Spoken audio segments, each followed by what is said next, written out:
hell. Oh man, yeah, I started broadcasting just as that song ended. Okay. I guess I'll shill it now. I'll copy and paste it everywhere. Anyways, let's talk Yeah, about. can't believe I just spent 8 hours arguing with that colossal faggot. Oh my god. Hmm. You're gonna have to catch me up because I have no idea what I happened. don't know. I just see him like talking shit with hubris about like exercise and some shit. Like oh, like all you do is exercise, and it's like working people don't have the time, and it's like that's a bunch of shit, and like you know it. Hmm. But somehow shifted that debate into corporal punishment for sodomy, and that went on for 8 hours. Oh man. Okay. And it's like, yeah, he wanted to have that argument. He couldn't stop having it, but he also he couldn't have it. He was just not ready to uh, have a conversation about it where he wasn't just pushing, just the projecting onto it. Like he was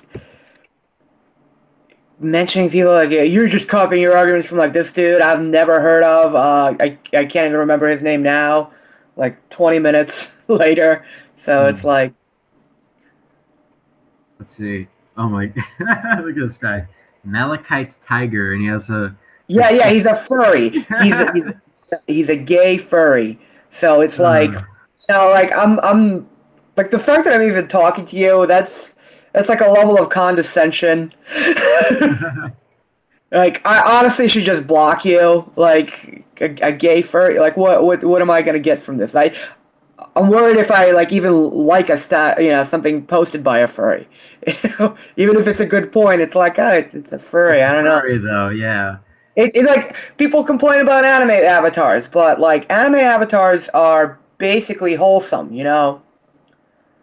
basically can be anyway. They're potentially wholesome, whereas furry avatars, it's sort of like I don't know, dude. I don't It's just know. straight up no, yeah. Like like if the phrase "yiffing" comes up at any point, like if you've ever used that phrase. Yeah, I remember like I remember a while ago I just saw some this person made like a really interesting point for gun rights and I'm just like yeah, it's a good point. And then I check who made it and oh wait, it's a furry. Well, okay. I Yeah, can't really say I'm on board with that. Now I'm a liberal, guys.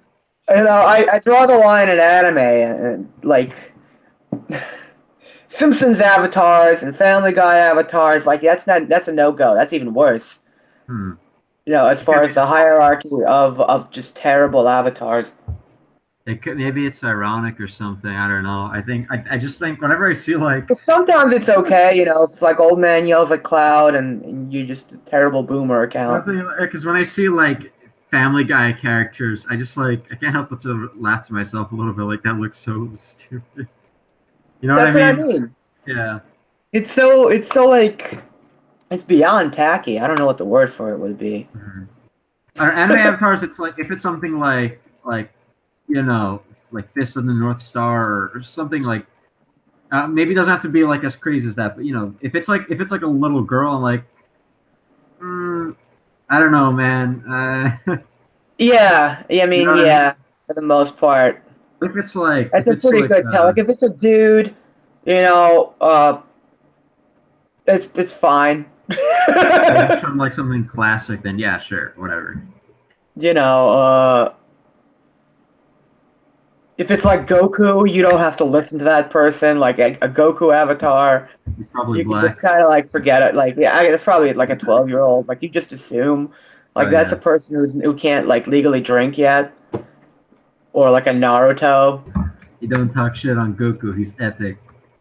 No, Goku's great, but having him as an avatar, not great. No, Right, right. bad choice. Like if I made an account where I was using Goku as an avatar, I would be putting typos in on purpose. Yeah. It's like I already do that a lot, but I would do it like egregiously, like really bad. Like I would go out of my way to misspell things. It would actually take a whole other set of effort to post as a Goku account. That does sound pretty epic. Like I would try to misspell the word gay, EY. like somehow, just. Although misspelling things when you're using slurs is a great idea, you should always be misspelling slurs Oh yeah, for online. sure. Yeah, like making anagrams out of nigger. Niger. Yeah, yeah, Uh, yeah. You can't get Niggas. caught if you're just too stupid to be racist properly. We're cheating the system. Uh, Just call black people Nigerians, like the country with the capital. Like, yeah, yeah, yeah. if you could convince people you're schizophrenic online, that's Mhm. a good practice. Man, this is you got a lot of people on these. It's Mr. Sunshine, small gay commie. He not a fan of not a fan of this here capitalism and I support LGBTQA. Okay, they added an A. And POC. I also support sex workers. Oh no. Duh, sex workers. Oh god, yeah. No, you don't ever think about the implications of that. It's just empowered women making a quick buck, right? Hell No. yeah. And every like teacher No, I've nobody's had. ever getting stuck into a shipping container and then just That definitely brought exists. overseas, treated like chattel. Like that's totally not real. That's over, right? Like the sex Yeah. slavery doesn't happen anymore, right? Sex workers, got to support them. Never question the industry that has sex workers. That would be very not cool. No. Did you know, You're dude? probably a Did you know bad that person. that sex work was actually the very first job ever? I hear that from so many teachers. Surprisingly, they say like, "Did you No, the know?" first Because profession. I don't huh? know, dude. I think maybe hunter. Yeah, right. No, but it's like or female occupation or something. I don't know. Because the thing is that they It's was a like, really oh bad lesson to teach in feminist terms. I mean, like, think about it. Like, really? yeah, yeah. Because it's like let's see. Nick Elder says, "I have work tomorrow. Where are you streaming now? Good evening, folks. How are you doing tonight?" Because I'm taking the day off tomorrow. That's why. Hmm. And I am. I mean, I'm done with my finals. I'm gonna move out in a few days, so I just have a few days of completely free time, and I don't feel you know, tired one bit for some reason. I'm actually taking the day off tomorrow out of spite. uh, if somebody at work starts emailing me about something like and it's like an issue that needs to be resolved and it's like look, I don't want to do this because it's against like other guidelines that we have and this is like really not a good idea, but this is a person above me saying like do this and it's like okay, yeah, Oh fine, yeah, yeah. it's like okay, no, I'll start doing it and like I have to put in a request to get certain things like open up in the outsourced file system. And Mhm. then it's like then I'll do the uploads when they open up. It usually takes them 24 hours. So I sent them a request at 4 p.m. right at the end of the day and said I'll do it tomorrow because you have That to wait until the fucking Indians, the Pajeets, get to it. that So I'm calling out tomorrow. They can upload it themselves if they really want to, but I'm not doing it. I don't want my name on it right. because I know it's just a huge gamble. So Mhm. stupid. Reminds me of this one time. The priest was.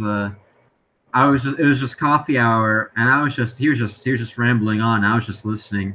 He's talking about like there's some weird like he was like oh the bishop he's like and he had like a really thick accent almost like a little bit of a Brooklynite. I mean he was definitely a Greek dude, but he was like oh well, the bishop. I mean, he made this decision. I think he made a mistake, but that's just my honest opinion. But he's the boss. I can't really question him. So whatever. He was so aloof about it. It was hilarious, man. I can't deal with the bureaucracy right now. And great guy. Was he Greek? Oh, very Greek. I Yeah, think it was Greek. I Yeah. could tell. They can never deal with the bureaucracy over there. Yeah, and I think so my the church I go to is I think the proper term for it is like visitary. We don't have like a permanent priest, so it's every few weeks there'll be someone different. So I mean, those priests are it's cool though because like okay maybe you don't get to like know all of them super well, but I mean it's interesting to see like the types of people, you know. Like Yeah. there's this one guy who's a bit younger. He almost looks like he's in his 30s, and he's like super serious. There's one dude who is like he looks like 100 years old, man. And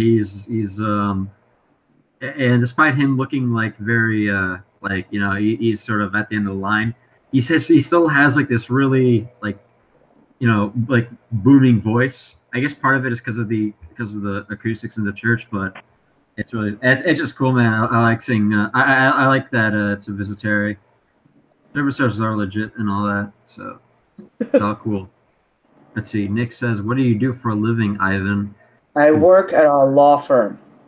Ah, As I rather not tell people specifically where I work or specifically what I do, but you get the idea. hmm. Cute cat, bro. Yeah, Oh, he's a big one. He's bigger than my dog. really?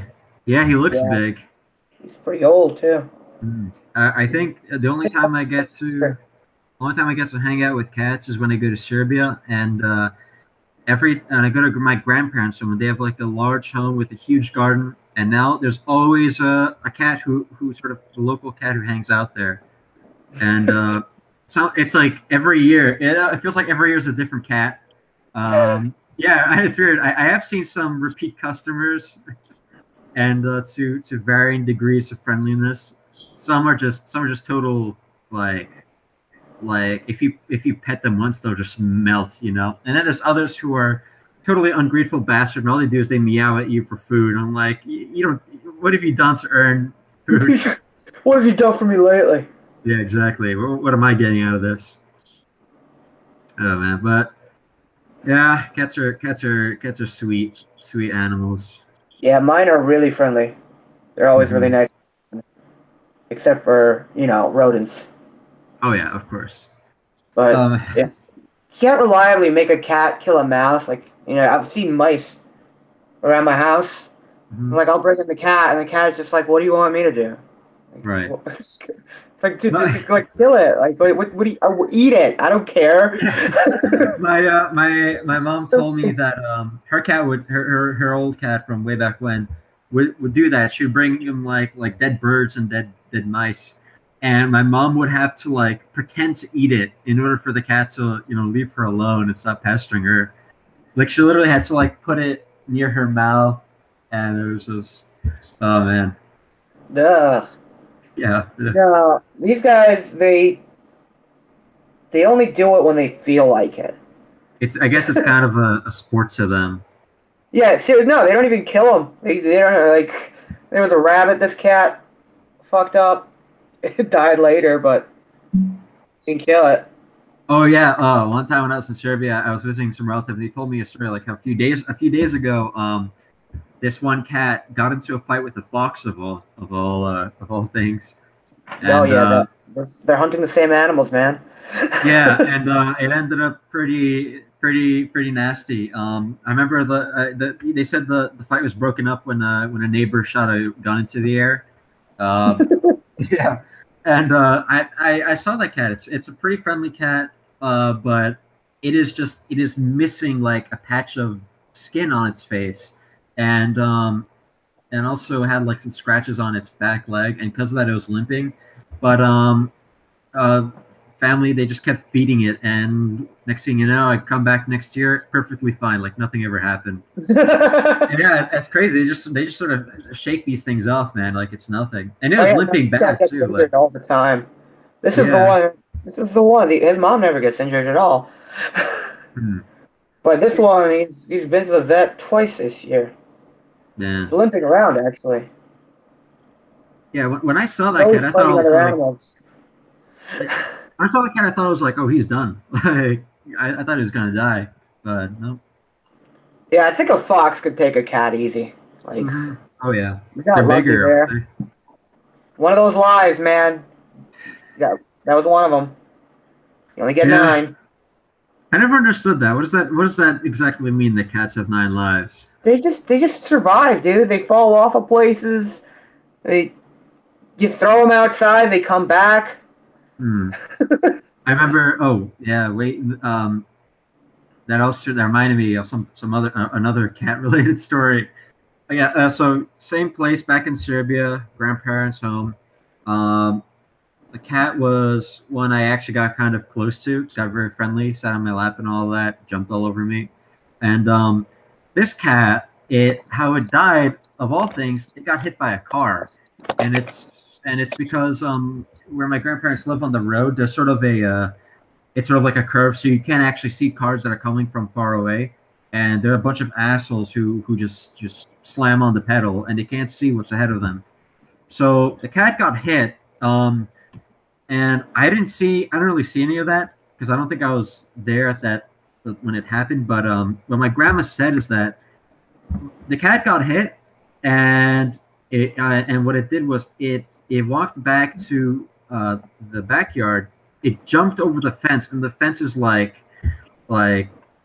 5.5 feet. You know, I'm like, she says, my grandma says she saw it all, and it jumped the fence, and it went to its little like box that my cousins put together, which is sort of like where it sleeps, and it just curled up and died there. I'm like, so it had. You're telling me it had enough energy to make that huge leap, but not to keep on surviving. But I don't He know, was like, man. "No, man, that was embarrassing. I'm done. I'm just gonna go to my place and I'm gonna die." And the worst, well, not the worst part. Funniest part was that my grandpa, who was always sort of like kind of mean to the cat, like he thought it was an ungrateful prick, and you know, being a jerk in general. But my grandpa was the one who actually buried the cat, and it was because my cousin wanted to do a burial for some reason. I mean, she's a girl, whatever. I don't blame her. But That's funny. my grandpa was the one who actually dug and buried the cat. So I mean, it's the yeah, it's always the tough guys to turn out to be the biggest softies, I guess. Oh, dude, your cat's That's loving it, sure. man. This, He is just loving it. this cat is just he loves getting pet, Hmm. even though he loves to fight. Oh yeah, He's got a fucked up ear. He's got a limp. He's got battle scars on his nose. warrior. And you know what his name is? Tell me. Mr. Softy. Of course. I gotta say though, in general, between cats and dogs, cats are definitely the more like nicer to touch. You know, because Yeah, dog's fur is almost like feels like. dogs smell too. Cats like smell nice. Like I don't know what it is, but if I smell a Mhm. cat, it's like this is not terrible. Yeah. It's, His mom cat smells pretty great actually. It's mm. like weird. It's like how come the dog smells and you don't? The dog's a fucking slob. I like dogs too, man. They're just. I mean, thing Yeah, I about got a dog. dogs is that they're big goofballs. You know, I that's. got a Shih Tzu. Uh-huh. He's the size of this cat, except maybe wider a bit. What kind of dog? But he's a Shih Tzu, half a Shih Tzu, half poodle. Okay, yeah, I know what you're Yeah, talking he's about. great. It's like a teddy bear, Mm-hmm. but he like jumps around, walks on his hind legs. He's Really, great. Yeah, yeah. that sounds like fun. It's a lot easier for smaller dogs to do that, you know. So, Mm. when he's begging for food, he's always gonna stand up like a prairie dog. Yeah, yeah, It's yeah, like it's adorable. right. Yeah, man, animals are such a blessing, man. They're epic. People complain about birds waking them up in the morning. Like I've never minded that, to be honest with you. I mean, unless it's crows, Oh yeah, crows. and they just kind of like screaming. Have you heard all those like different stories about like people? I don't think it's not feed like they would feed crows and they would like bring back jewelry and stuff in return. Yeah, yeah. Yeah, man, that's crazy. I've Yeah, definitely heard about that. crows and ravens are they are the smart birds. I heard of them bringing back money for Just straight people. up money. Yeah, straight up money or like silver and gold. You know, Dang, so you and gotta they can start get looking pretty for close to a something. human voice when they yell. So Oh yeah, yeah, yeah. They're very interesting animals. It's crazy. Like if you ask a kid, like, well, if you ask like a epic scientist, atheist, or whatever, like, okay, why does the bird exist? They'll be like, well, birds exist as an evolutionary, product. They have no other purpose other than to reproduce and propagate the the species. But if you dinosaurs, ask, man, that's the yeah, theory these days. dinosaurs. But if you ask a kid, it's like, oh, why are the birds there? And the kid will say like, oh, because to sing. I see, what's interesting about that is that the kid like sort of intrinsically understands that things have a bit more of a transcendent purpose. You know what I mean? It's not everything's just like we're just all made out of like inner chemicals, man. That's Yeah, why yeah, yeah. Like what's a horse there for? So you can ride it. it's dude. It is look at a horse. It is built to ride, man, dude. How are you not supposed to ride You a know, the horse? first guy who figured that out, he was a genius. The camel is Yeah, for look at it. carrying stuff around too. Same thing with like mules. It's just how do you not like look at like I mean how do you not look at a horse and say okay I can sit on that back and Or not to like an mention elephant. or I mean, an no elephant's a lot harder to domesticate. They've never been domesticated, but you know, you could catch them and you make them your friend. yeah like yeah, I've seen that they can be pretty friendly creatures. uh Yeah, they'll remember you when you die. oh Elephants are like yeah people. Like you got to befriend them. yeah I Got to meet one in the remember wild and be like, "Yo, be my bro. Be my bro. We could." oh yeah dude you I imagine Let me having ride talks on with top brothers. of you and then I'll feed you. Yeah. Um, I remember I saw this video once. There's this dude and a cameraman. I don't know what they were filming, but maybe they're doing like a nature documentary or something. But they're in the jungle and they get approached by a family of gorillas. It's just the mother and a few kids, and they're like, okay, so so in order to not appear as a threat, I just remain perfectly still, no sudden movements, and they'll see me as like a non-threat, leave me alone. And they don't see it. They don't see him as a threat. What ends up happening is the girls get interested and they start like poking him, and the mom because he's seen as a non-threat, the mother lets the baby girls like climb on him and and sit in his lap and everything. It was just like man, animals are real cool, man. I don't know, cause like so from what I understand, the main difference between humans and animals, and besides our intellect, is that animals don't have rational souls. Am I right? But at the same You time, know, I don't know. yeah, that's the thing. I'm about to say, like, I don't know. I kind of think there is something more than just survival. You'd say, oh, well, You dogs know, are the going to Pope catch. says dogs go to heaven now. You know, that's the Catholic opinion. That dogs are now confirmed to go to heaven. Shoot, shoot. I guess I have to become Catholic now. No, I think the teaching was like, uh, dogs also like dogs animals also experience like the resurrection but not in the same way we do. Like I guess I don't know, don't quote me on any of this, maybe someone in the chat might know better, but You know, I've always thought the angels could come in the form of animals, but no, probably some autist on Twitter got mad at me about that. But I'm pretty sure I'm not wrong. didn't wasn't in Ezekiel, was it Ezekiel or was it uh I know Ezekiel has a lot about angels. He has like the four living creatures. Yeah, it's like the four, it's like one So foot like, is like but a those are supposed to lion, the be other's an eagle. the evangelists, you know. Yeah. So I'm not sure. Who knows? Man, I'm just That's just remembering my the what's the theological opinion? The theologian. I don't know. I don't remember the Greek word, but a theological opinion that isn't dogma. Mhm. I'm trying to find the that imagery of the. Hold on, let me look it up. Well, it's like a bull, an The eagle, the a lion, and a man. Okay, yeah, it's in the Book of Revelations. I was pretty sure it was. I just forgot the just Well, the thinking Book of of the Revelation imagery with the. is book of like it's Ezekiel and Revelation.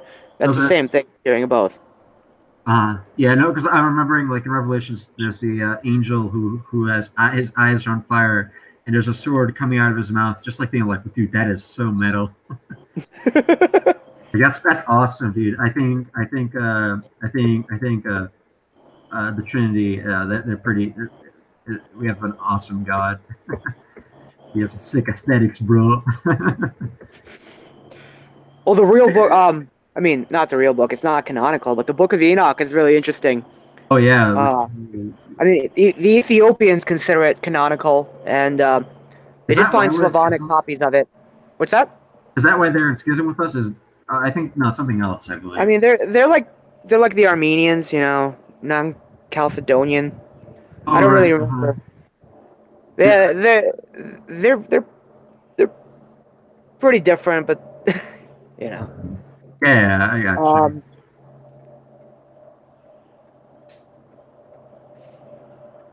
Anyway, what was I saying? I completely forgot. I lost my train of thought. don't worry, it'll come back to you.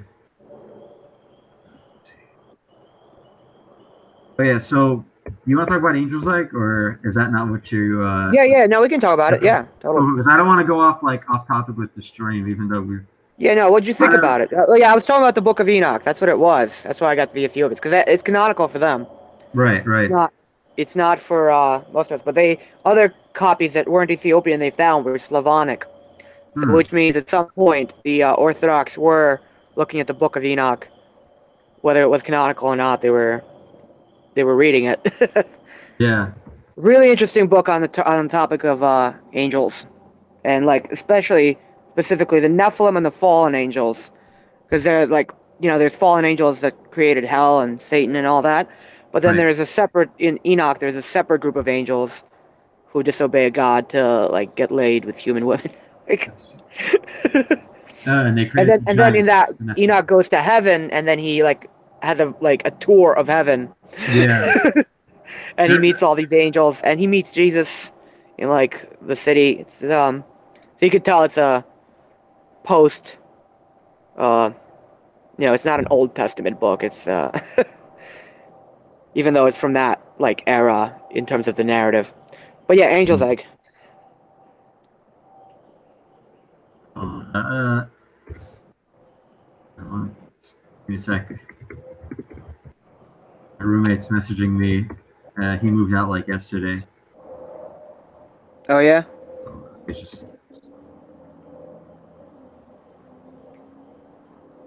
okay. No, okay. He's just confusing me. Uh, okay. Anyways, yeah. So Angel's Egg, really great movie. It's so it seems like it takes place in some sort of alternate history version of the Old Testament, where the Noah's Ark was not that whole thing went pretty Yeah, that wrong. didn't go so well. Yeah, But they that's set actually off the the bird twist. with the So feather. spoiler Oh yeah, alert. spoiler alert. Literally the very biggest spoiler. First thing, like right I'm out the sorry. door, like it's Noah's Ark and it's overturned. Oh, I'm sorry about that.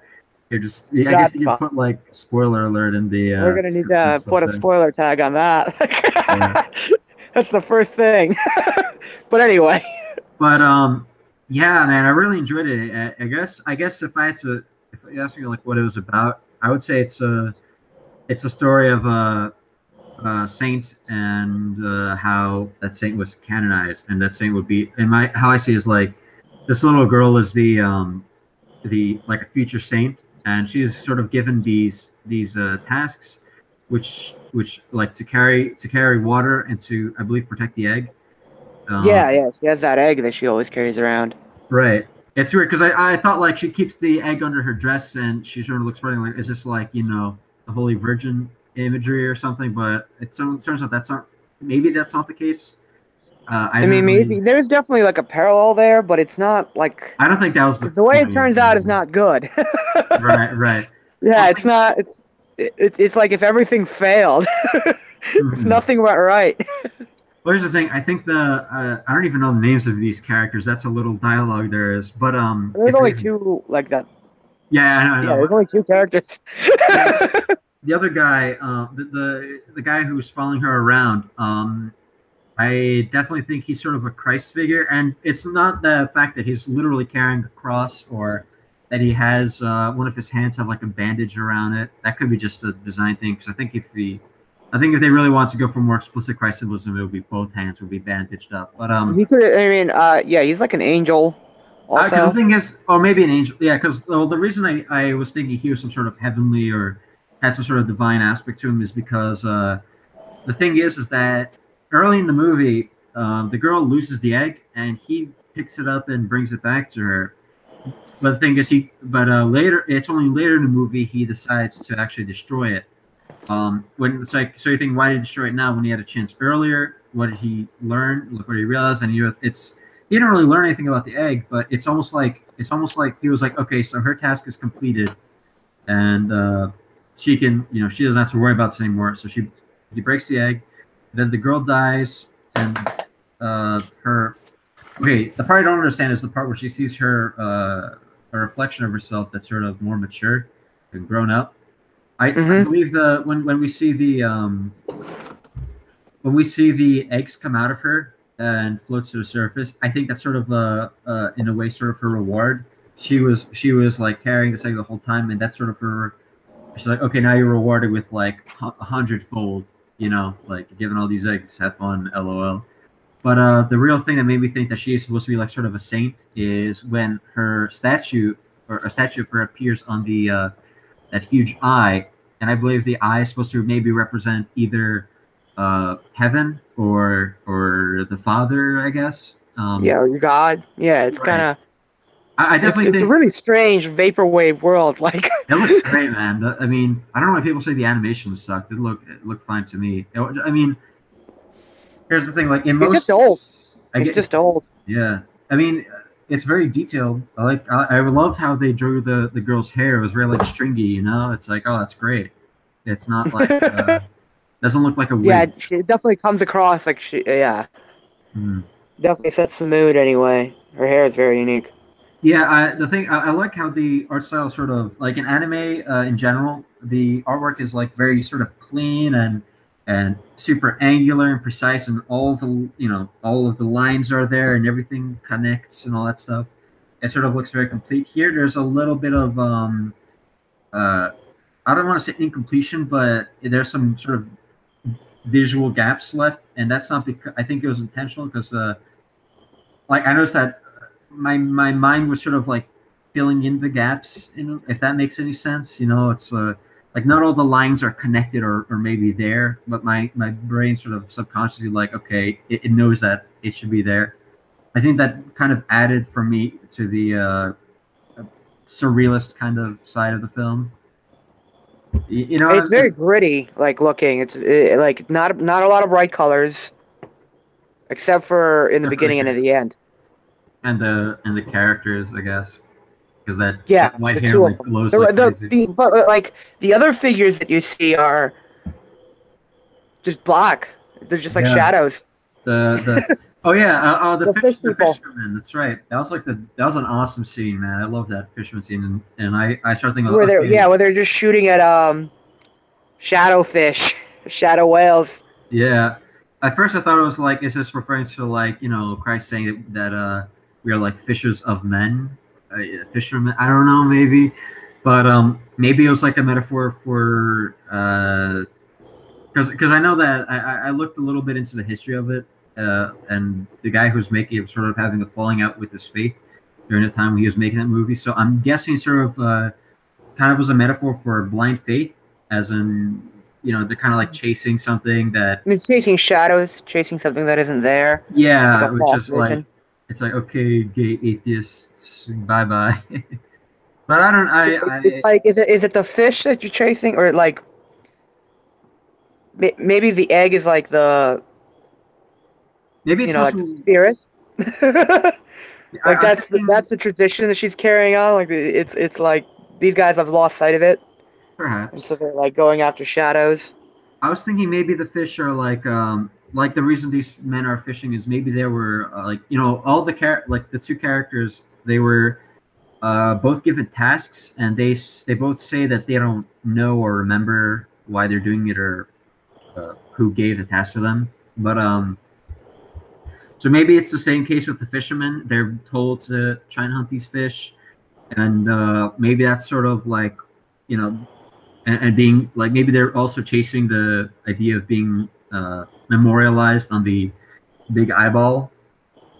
Hmm. But I don't know. That's just an epic theory, bro. But yeah, and the movie was like an hour, and it felt much longer than an hour. That's for sure. Yeah, it It's moves super really slow. slow, I but think I think it's mostly because of the last lack of dialogue. Um, what did you? yeah, for sure. I don't There's understand what maybe the like a paragraph of dialogue in the whole movie. right. Yeah. Oh man. I'm Maybe wondering. yeah, maybe 20 sentences. Mhm. I'm wondering what because when we first see the guy he comes out of like these weird biomechanical tanks like you see like these sort of like uh Yeah, like legs, but they're like like tanks. intestines and they're sort of like moving on the tank. Yeah, I don't know what that was all about. Maybe it was just I the most I can scrape together is like okay, tanks are sort of like a masculine looking thing, very powerful and imposing. I don't know. Maybe it's just showing that okay, this guy is a male figure of some sort. I don't know, but I don't know. What do you think? Because I didn't really get much out of that specific scene, and they did like make a. They were trying. They did like make it sort of deliberate. Like look at all these tanks. You know, I have no clue what any of that was about. Yeah, it was like they're at war, but like with what? that's The that's. devil, bro. I don't know. I mean, it has this like very Lynchian feel. You know, it's like I'm gonna show you a bunch of stuff, and you're gonna have to figure it out. Like, Yeah, figure out Bucko. and it's like, I don't know, man. This one's rough. This one needs like a class. Yeah. I noticed that again I might just be looking into this too much, but it's the one thing I really noticed when I was first watching the movie is in the beginning of the movie the sky is red and then it turns black and it might just be because like the sun was setting or whatever. But like so most of the movie takes place at like night or in darkness. And then I believe the only time you see the sky turns red again is when you see the girl being her statue on the all-seeing eye or whatever it was. Yeah, yeah, yeah. When they're on the like, Actually, they're like on did the it turn red boat again? I don't even on the remember. island. They're it's dark the entire time. It, like rains. It's never daytime. Oh yeah, And it also takes in one night, but it's because it seems like it's like they're traveling for a long time. But mhm. how long And the they big travel? I think the biggest reveal was that like 5 minute zoom out at the end of the film, where you notice that the entire movie takes place on what seems to be, well, it's at first it looks like a weird island, but when I think about it, it's like, oh, that could be like an overture to Ark, Maybe I don't know, That's maybe literally what it's supposed to be, I think. yeah, Because right before that, they have a conversation about the arc, and the ending of the right, story is different. yeah, It's like it's changed. the dove never comes back. Like, I'm just thinking, what's the point of changing the story? Is it just to establish like why there are eggs and bird skeletons everywhere? I don't know. Not quite sure what to make out of that. But well, it's like maybe God was like, nah, you know what? Fuck it. Like, don't mind if fuck I these people. well, Like, I was gonna destroy the world, and actually, you know what? Maybe that's fine. Like, done. mhm. You know what? It could be, and it could be Let's kind try a of different world now. Like, right. I and guess. so that, Mhm, and so that's like the eye. It's like it collects like the one good person left, and like leaves, probably. and and then it moves on to the next world, and like that person's like, you know, being a statue on that ship is like being with God, you know. Mhm. Another thing I remember now is that so I guess the whole movie kind of has this sort of general theme of like I would say testing faith, because again, the girl's doing these things. She doesn't really know why, but she's going with it. And there's one, I think this is better sort of seen in there's this one scene where she says, "Oh, I hear the bird inside or whatever's inside the egg. I hear it breathing." And the guy's like, "Oh no, it's just the wind." And she sort of like stands her ground and says, "No, no, I definitely hear it breathing." So I don't know, mate. I'm not quite sure, but uh, if anything, this movie is very visually nice to look at. If it was just like the visuals alone and not any of the themes it was going for, I would still enjoy it, man. Yeah, definitely one of those movies that like It's a sight not enough candy. people have seen. It's one of those like, yeah, here's here's some obscure anime that like totally art house, man. Like I'm totally not a hipster, but you've never heard of it. Yeah. It's like, what's your favorite movie? Have you ever heard of it? Hey, is this Whiskey? Yep. Hey, man. Hey, how are you? Doing all right. You know, can't complain. Don't let me slow you guys down. I'll add my 2 cents later. I don't mean to derail the conversation. Don't worry about it. Yeah, no, go ahead. In that case, I just want to touch on a couple points you guys raised earlier. Sorry if I lose a connection. I got really shitty Wi-Fi out here in Oklahoma. When you were talking about cats, I had a really funny story. The girl I'm seeing had a cat a while. Well, she got a new one, but the old one died. But when we started dating, this thing had a preternatural sense of when my ass would hit a chair.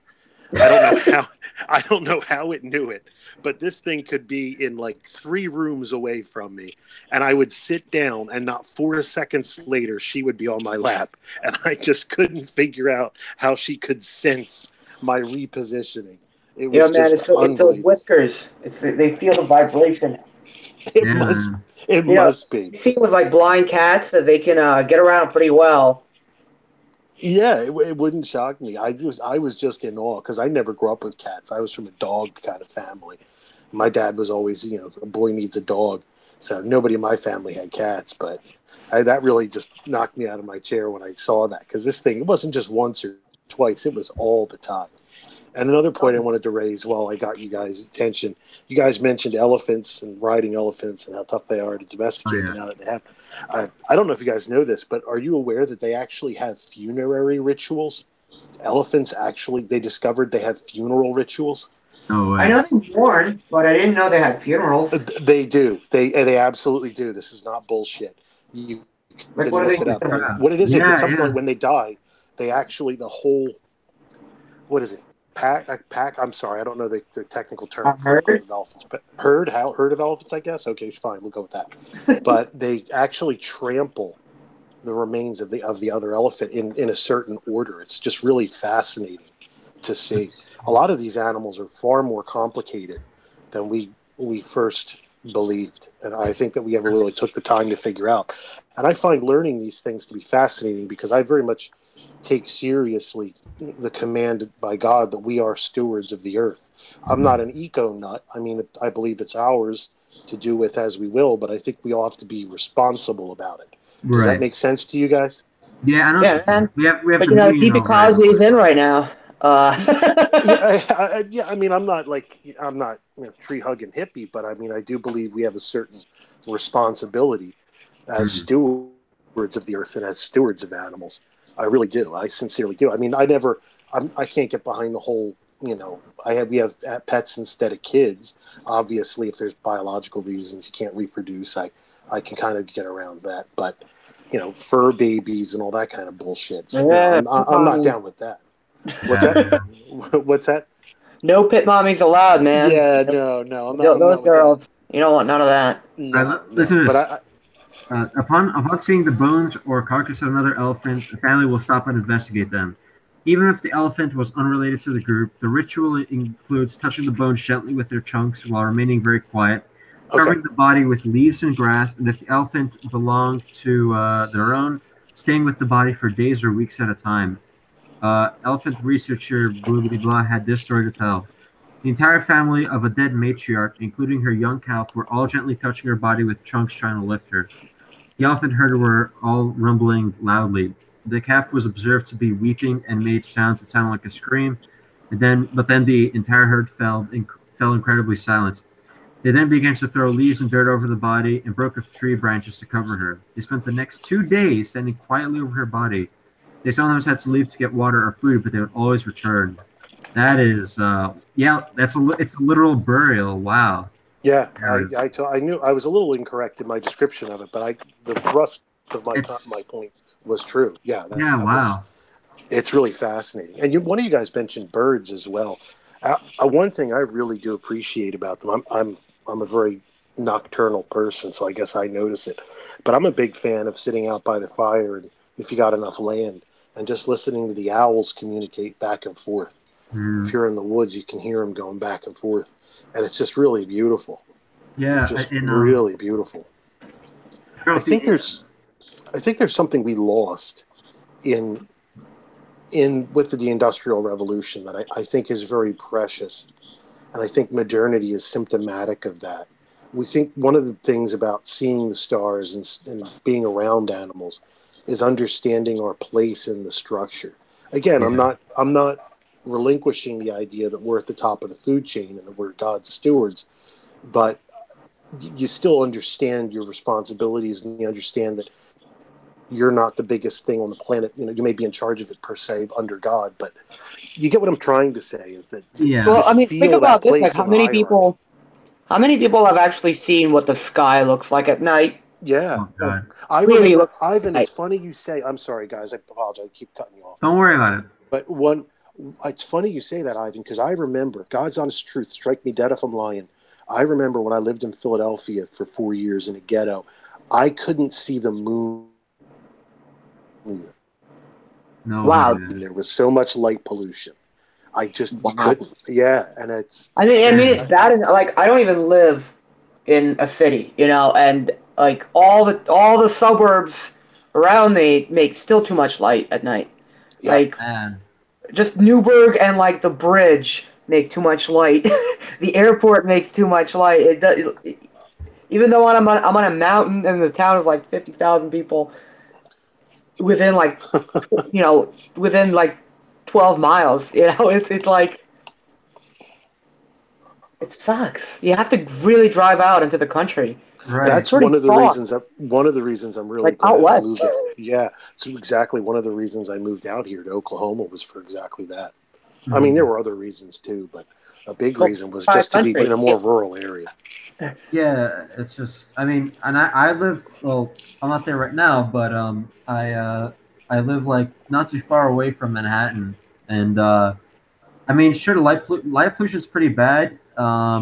The most I can see occasionally is like a planet, and that, like, Mars will occasionally show up, and I'm like, okay, that's a planet because it's super bright. But the moon, man, that's I could always see the moon, man. That's nuts, dude. Knocked my socks off that. I mean, admittedly, it only happened once. I guess it was just the positioning and where it was. But I mean, I went outside. I looked in all directions. I walked down the street.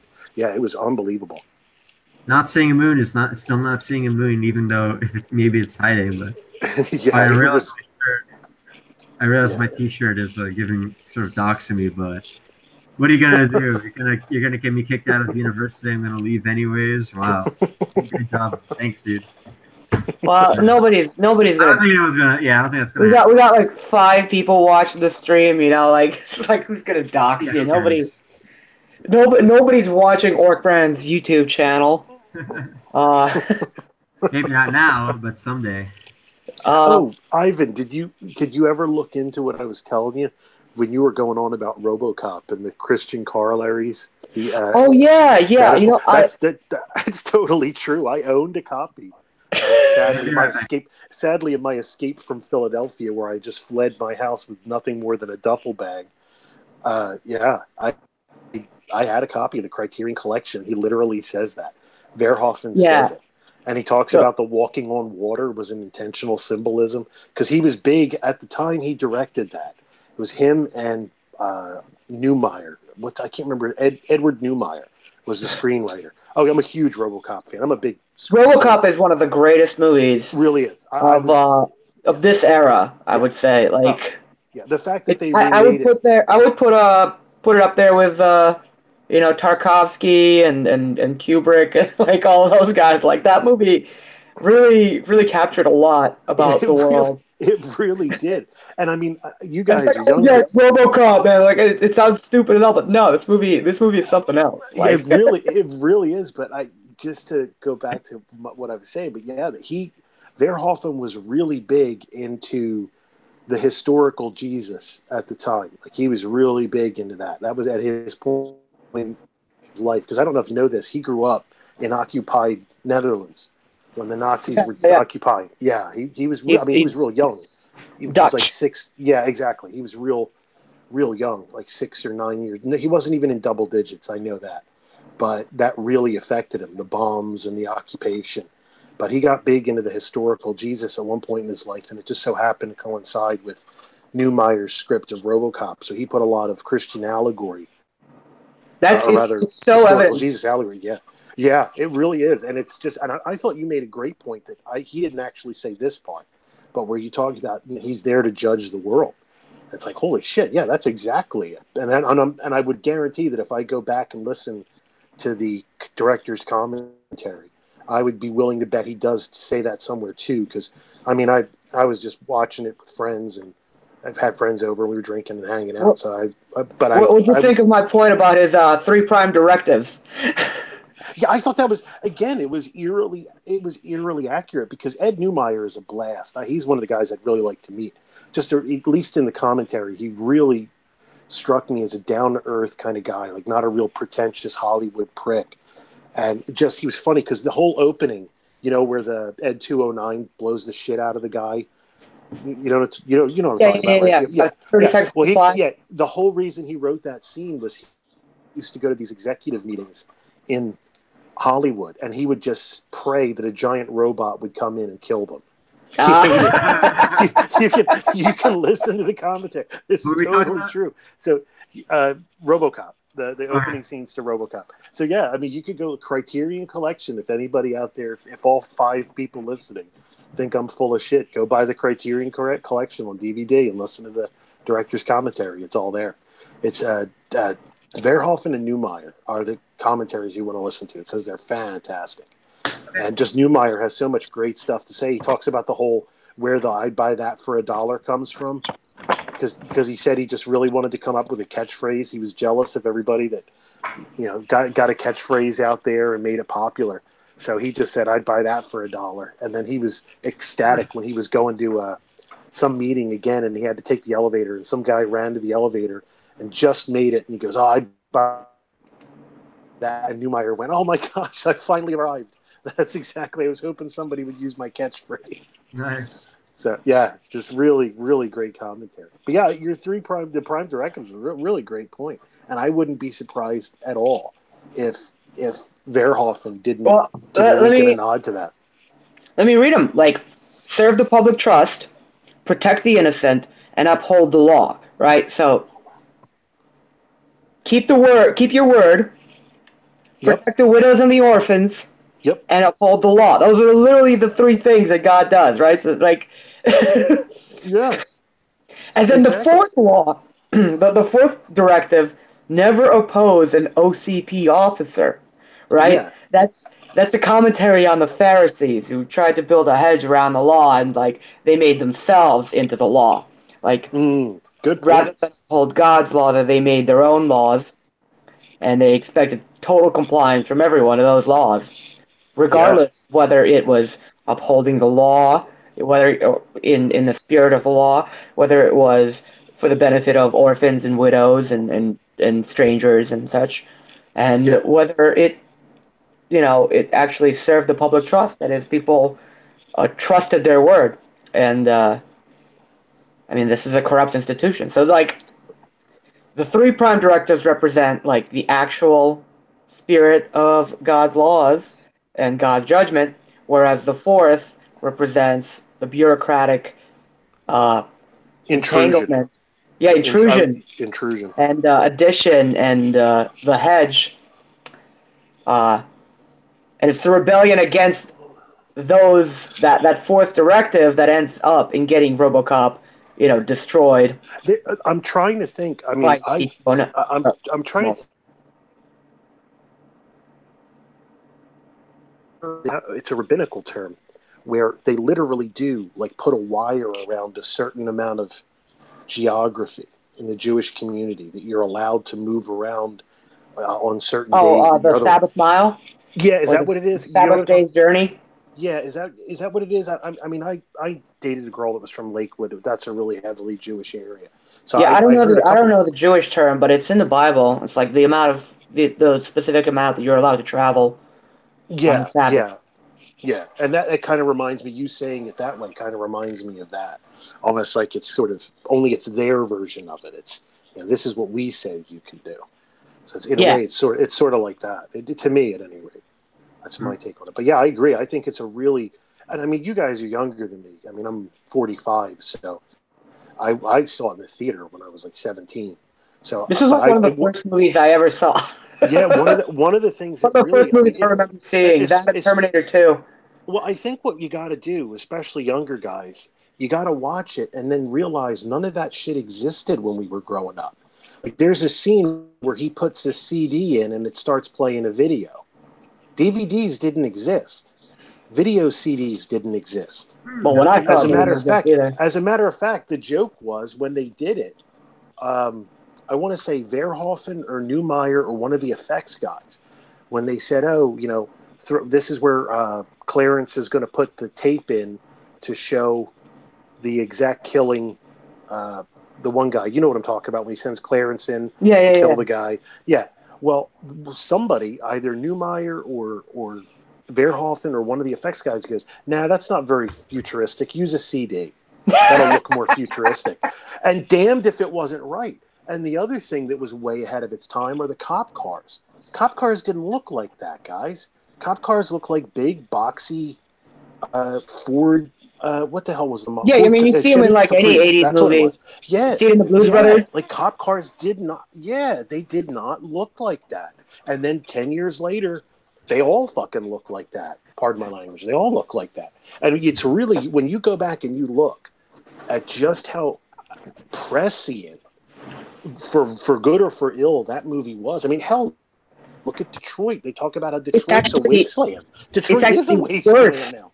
It's actually worse in real life now than it is in that movie where it's supposed to be horrible. Right, exactly. And then talking about, shooting cops so that way the corporations can move in and just knock down half the city and build a new one. That's a real scam that the Chinese are doing that, which is RoboCop 3, which is a terrible movie, but right. But I mean, it still serves the point that I'm making that if you're an older guy like me that was around when that was politically savvy at that point, or when I say politically savvy, I mean, above the age of puberty, like you start to understand there are bigger workings in the world. Yeah. And then you start to see as you get older, all these things really come to pass. And as you said, Ivan, not only is Detroit as bad as the movie, it's actually worse. You're like, holy shit, this movie was just amazingly prescient, which is why when I saw they remade it, I just about howled in rage. I actually enjoyed the remake. That movie. Did you really? Because I couldn't bring myself. I was just like, do not touch that movie. I watched it twice just to make sure I liked it the second time. And it's like, it's definitely not nearly as good as RoboCop, but it's better not as than shameful RoboCop. As I thought. It's better than RoboCop 2. Okay. It's a better paced movie. I mean, it's one thing about it is like it's not a long movie. Speaking of, since we're on the topic of movies, if you want to scare the shit out of yourself, go online. If you're interested, I'll send you the link at some point, and look up the original script for Beetlejuice. You know the funny movie with Michael Keaton and what's her name? Yeah. The girl that became Queen, Winona Ryder. Oh yeah, the yeah, little yeah. Jewish girl that became the darling of the goth community. Go read the original script of that. It's fucking terrifying. Where Beetlejuice isn't a ghost, he's a demon, and he's trying to rape Winona Ryder. And there's also a 9-year-old girl in there that he mutilates while he's in the form of an animal. Oh yeah, it's really fucking. So they took a horror movie script and they turned it into a comedy. Yeah, seriously. But again, like maybe they should do more of that, honestly, because a lot of these horror movies that they make are terrible. Yeah. Hey, look it up. I just found that out today. I looked it up and I was like, holy shit, that's terrifying. Yeah. Did you ever talk about remake horror movies as comedies? Do the other one. Go on YouTube and look for Uncle Buck cut as a horror movie trailer. You know the movie with John Candy? Uncle Buck? Yeah, I've seen that. I've seen that done with David Lynch's The Goofy movie. You know, Goofy, like the Disney character. Yeah. Yep. The David Lynch cut of the Goofy movie. My two favorites out there, man. It's great. My two favorites with the recutting a comedy to look like a horror trailer are Uncle Buck and Mrs. Doubtfire. Oh, Mrs. Doubtfire! Oh my god, Mrs. Doubtfire is creepy as shit. That's the way they recut. That's a real 1 hour thing. Yeah. Yeah, it's really creepy. So, if you really want to spook yourself, go on YouTube and look up Local 58 Weather Service. There's no jump scares, no monster. It is just it's a local weather channel. Well, that's what it's supposed to be. And oh man, that's like I watched that in broad daylight, and it still scared the crap out of me. Can you put it in the chat? Yeah, no problem. And there are a few other videos made by the same guy. Let me see, where's the chat? Here we go. And some of them are not as good. This one's definitely like the crown jewel, and it's great, man. It is great. It made me like want to close my blinds. You know, I'm like someone who's sort of, you know, I've grown used to like jump scares and all that. So seeing something that's horror, yeah, on that. These days it's like they telegraph them so much. Yeah, and the thing is about it's like you know all the tropes. It's kind of like, oh, okay, here it comes. Yeah, and I heard you're not actually scared. It's just it's more of a shock reaction, you know. Right? I heard one of the reasons they do them so much now is because most people aren't paying attention to the film. They know everybody's looking at their phone. You know, so I can think of more insidious reasons too. I mean, like if you're in a culture that's already worried about terrorism a lot, random attacks by gunmen or terrorists or crime or what have you, startling these people is it's conditioning, yes. Pretty hilarious. You know, like it gets these people conditioned to being randomly by trucks, just terrorized. Yeah, that's pretty great. That you're probably right too. I mean, I wouldn't be surprised if that turned out to be the case.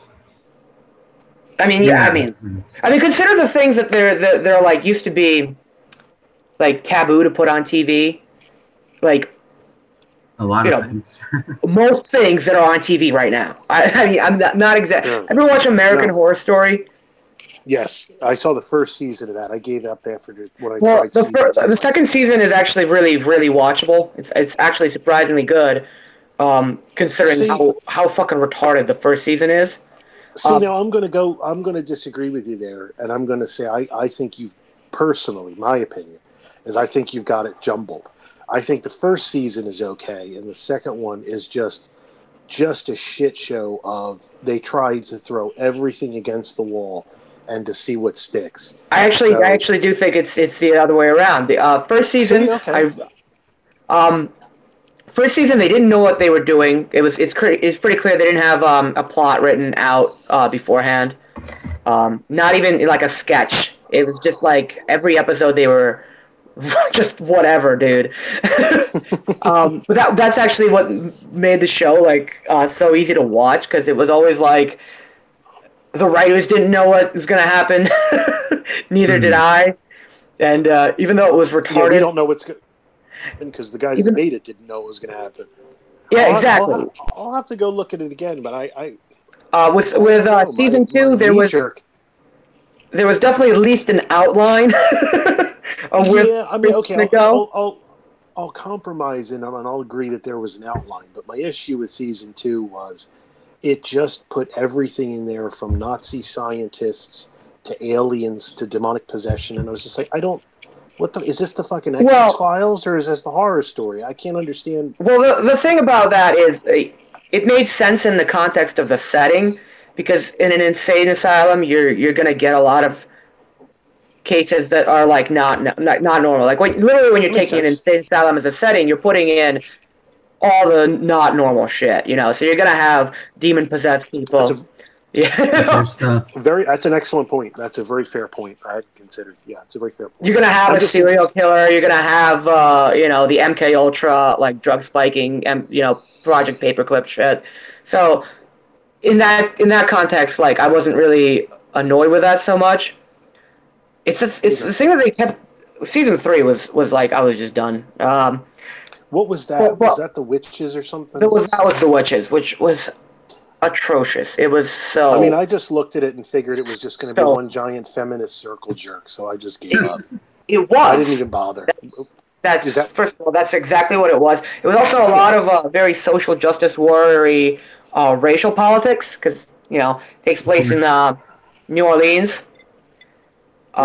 Streets of New Orleans. There's a war in it between the witches, literally, like between the Jamaican witches and the American witches. Oh my gosh. And like the black girl, like the Precious, by the novel, based on the novel Push by Sapphire. She's in it. She's just as fat and disgusting as she is in Precious. It's really fucked up that nobody makes that woman get skinny, because she's gonna fucking die. Oh yeah. Yeah, I didn't even. I'll be honest with you, Ivan. I didn't even bother. It just from the opening, just from the commercial, I was just like, oh, this is just going to turn into a feminist circle jerk. I'm out of here. Yeah, no, I watched that whole season, and every episode it was like, this is bad. This is bad. This is bad. Just every single episode was bad. There's no redeeming qualities about season 3 whatsoever. I didn't continue watching the show after that, but. Oh man, season 1 about to explode. She doesn't have any skin left to contain her fat. Yeah, but she can dress up as Hitler if she wants. But I guess where I was going with this the whole time was that show would not have been able to air even like 10 years ago. Like, no, you're right. You're absolutely right. Nothing in that show was fit for TV. Not the very first episode, right? The guy masturbates in front of a window and gets spotted. For no, like, there was no reason. It was just egregious. Just like, let's have a sex scene, and then let's have this guy get blue balled, and now he's just gonna jerk off in front of a fucking window, just like a. Well, that's because I think a lot of the people.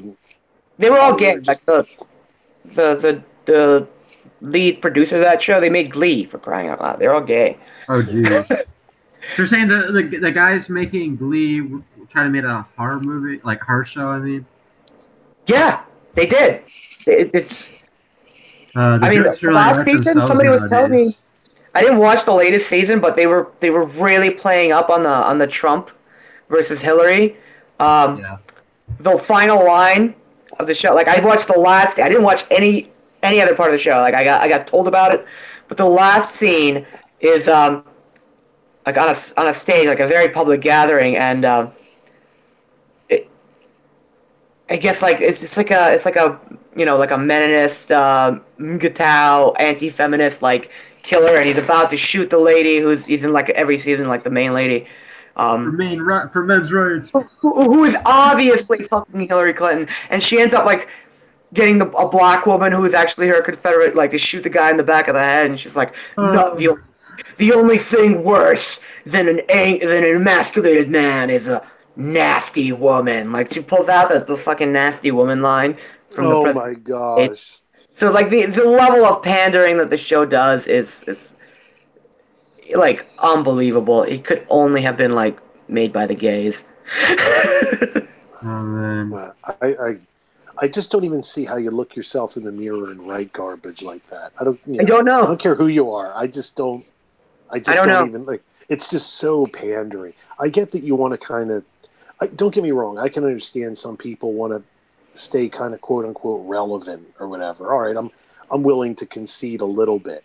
But if you're pandering that obsequiously, I don't give a shit who you are. That's just pathetic. That's just terrible. I believe the whole season was like a dirge for the Hillary Clinton campaign. Yeah, like the whole premise. I read it in, I forget what magazine or something. Because like I told you before, I'm into screenwriting. I really like it. And they talked about like the whole premise for it was this woman was seeing a psychiatrist because of depression because Trump won or something, or was winning or something like that. I don't know. You'd have to look it up, but something along those lines.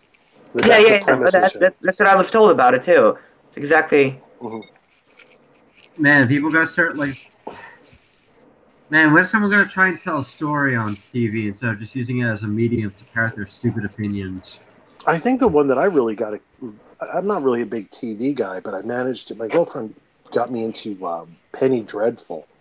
The first season of that was really interesting because they took all these characters that are now in the public domain, Victor Frankenstein and Dracula and Mina Harker and all those, and they turned it into a series, sort of somewhat akin to Alan Moore's League of Extraordinary Gentlemen, if you've ever read that, if you're familiar with that. I saw the movie. Well, okay. I'm sorry. But, yeah, I mean, it started out great, but then it just went the whole social justice-y pause. Like, come on. Can I just, that's why I don't watch anything made after 1960 anymore. I just don't, maybe I'll watch some ridiculous paranormal show or Futurama, but other than that, I just don't watch anything. I'm just fucking tired of it, to be honest with you. What do you think like you said, I'm just tired of it just getting shoved down my throat. Go ahead. What do you think about if we're talking movies before the 60s? What do you think about Alfred Hitchcock? Because the thing is, when I watch his movies, is that like I like his movies, but at the same time, I just can't help but get the feeling that he's like just purely from like the way it's directed and all that. I just get this feeling that he's like this massive douche for some reason. Look, you know his directing style is that he hardly ever talked to anybody, and he would do like very weird psychological tricks on people. Like in that one movie where he has two people handcuffed the entire time, like on a train or something. I forget the name of it, but see that one, he actually during the rehearsal they were like handcuffed for a little while so they could do like a rehearsal of the scene, and then Hitchcock was like, "Oh shit, I forgot the key.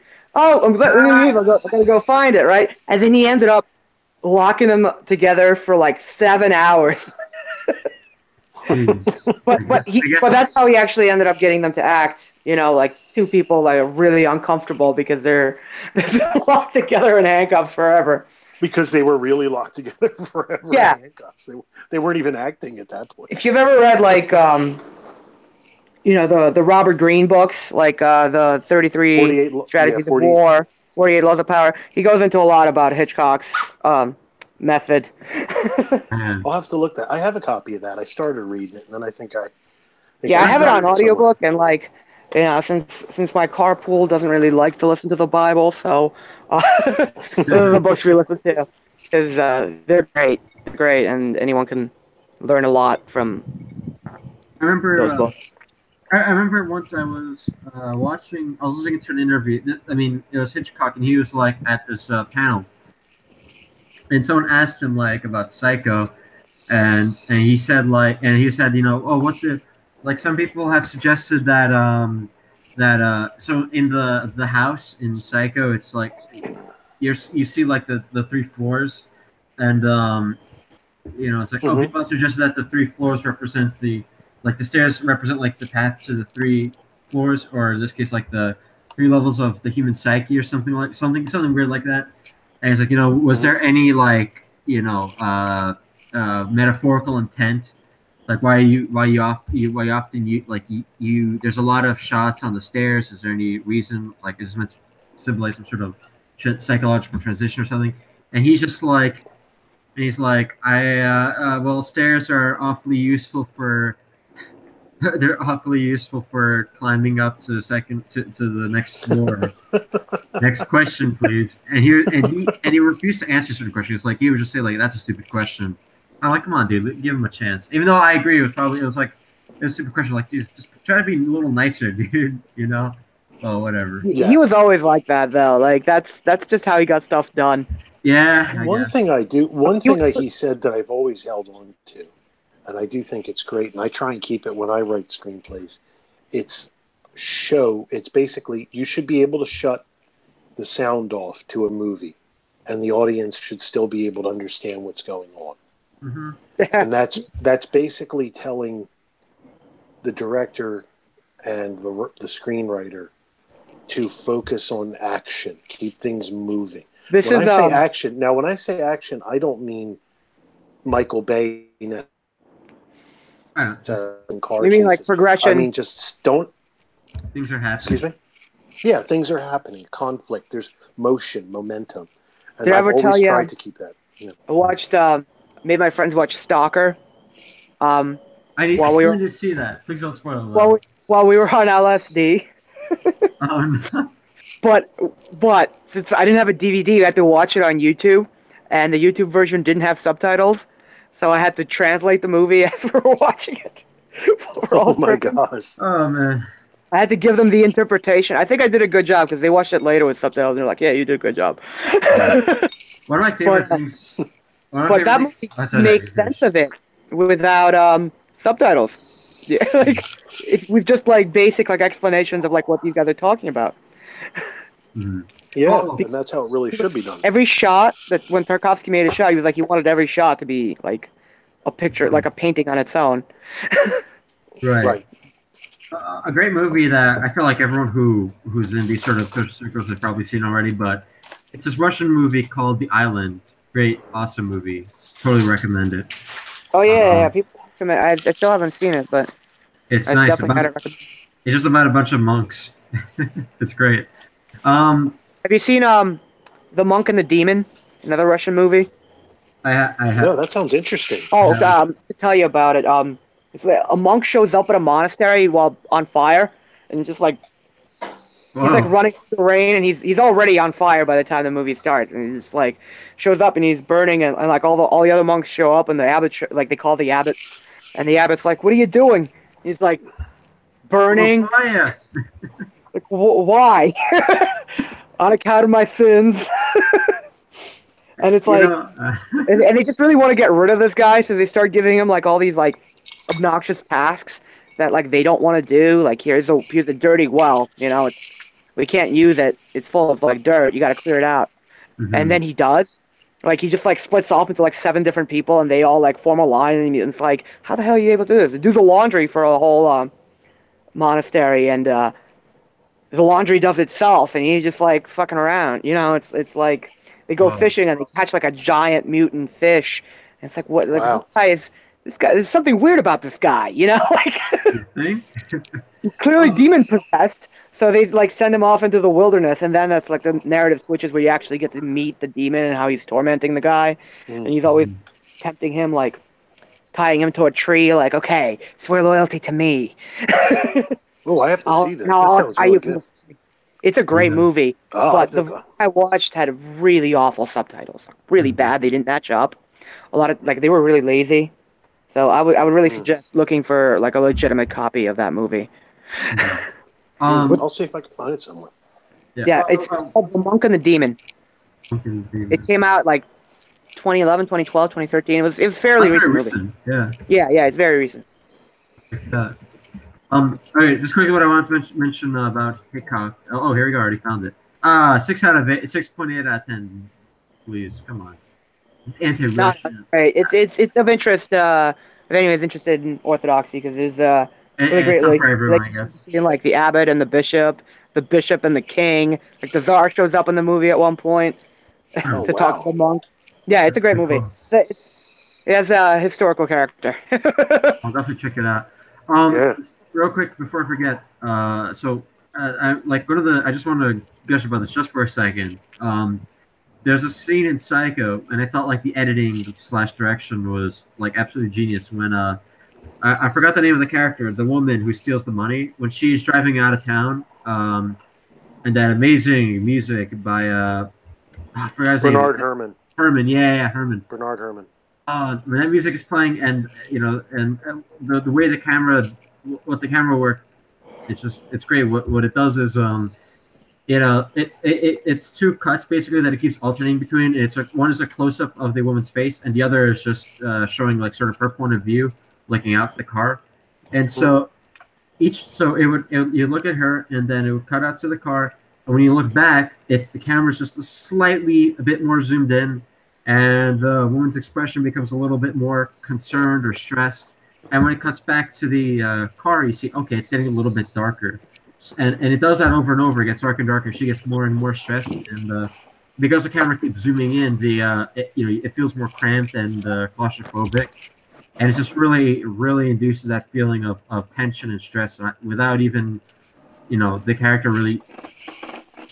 Okay, there's dialogue, but it's all like inner monologue. It's what she's thinking that the people back in her firm are thinking. But it's just amazing, man. And, well, if you pay attention to that character, not to derail your thought, but if you pay attention to that character carefully, you'll notice her clothing gets darker as she goes further and further into the criminal task at hand. Because if I recall correctly, she's actually stealing money. Like she's not a quote unquote good person.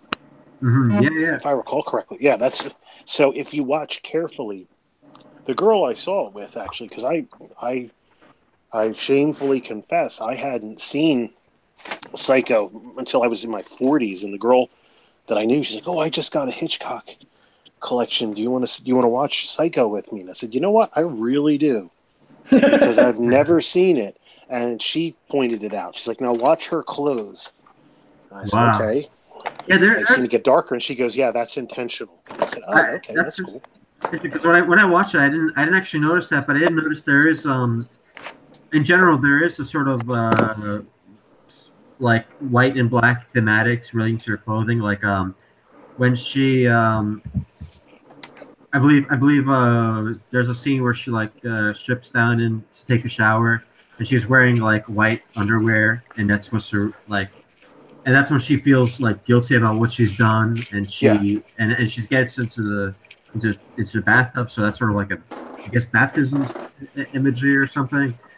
And then whenever I think when she steals the money, she's wearing, or I don't quite remember, but she does, she wears black when she does something bad, white when she feels guilty about it. Well, it could be argued that. In the water, it's kind of washing her sins clean, right, and then she gets killed. I mean, it could be argued. I don't know if that's the intent or not, but if we're going along that line of thought, it's certainly reasonable. I don't think it's that far of a stretch. And one more thing, North by Northwest, the entire scene with the airplane. I love every second of that scene, man. I could watch that over and over, man. It's funny. We talk about these old movies, and I'll put a bit of vulnerability out there. One of my favorite things about these older films is I find, especially stuff that was made in the 30s and 40s, I'm a fan of setting. And I don't mean necessarly literary setting. I mean physical location. I like map paintings. I like big old houses. There's just a... has a charm to it. It has a charm. Like, okay, even if you can look at it and go, "Oh, that's a matte painting." The creepy old house on the hill. There's just something about the atmosphere that evokes that kind of tops CGI for me. Like you said, I'll use your phrase. There's a charm to it that I think that the other stuff, in its realism, almost lacks. Because when it's that realistic, there's really not much more to your imagination. There it is. Yeah. Whereas with those matte paintings, you sort of start creating a story just on your own. Yeah, and that's what I was saying earlier in the stream about Angels, like that the artwork is sort of like wispy, and it leaves your brain sort of fills in the gaps, and it adds to the surrealist themes of it, and it just Yeah, exactly. That's a big problem with CG, and like you said, it doesn't leave anything to your imagination, and it also it also sucks. Like I've seen a lot of. I mean, even CG nowadays, even though there's been like it's improving, it still sucks. Like if I see like if I watch like one of the new Star Wars, I see like a CG monster. I'm like, okay, that's just like a CG monster. I don't like it. It just doesn't. It takes me out of it completely, man. Yeah, I agree. And I think what gets me about all that stuff is it's just focused entirely in the wrong direction. I think and a movie. What's the movie about the plant aliens? The invasion of the body snatchers. Yeah. They use like a I don't remember exactly what they used to make the pods and the like alien parts. They use like super basic stuff, and they just like put some rubber thing over it. It was so like low budget and cheap, but it worked. I was like, dang, they gotta get away from these aliens. Well, I kind of like the trend where they're using like CGI to augment practical effects. Yeah, that actually that helps improve with CG a lot. Because the issue with CGI is there's nothing there. Like like, yeah. When you're acting out a scene and like a monster is attacking you, like it's just the actor looking at nothing. Yeah. Whereas if you have like a guy in a costume whose costume is then later like amplified by CGI to look like bloodier, scarier in a way that like practical effects wouldn't necessarily make.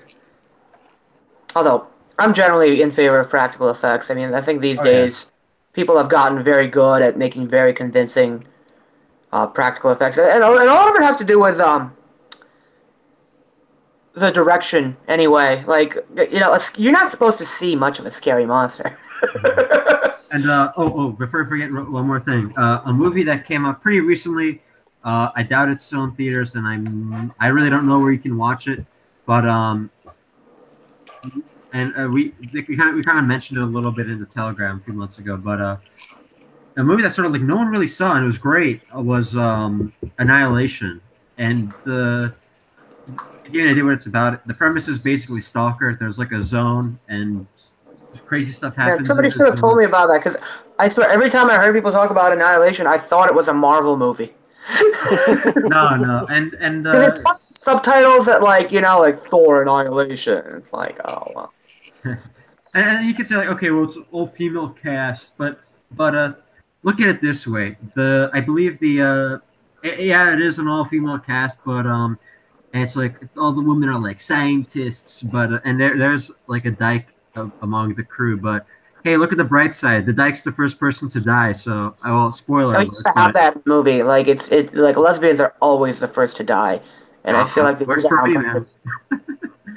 I'm not complaining, but it was a really good movie, and ending was a little bit. It was good, but it was a little bit like they should have left a bit more ambiguous, but whatever.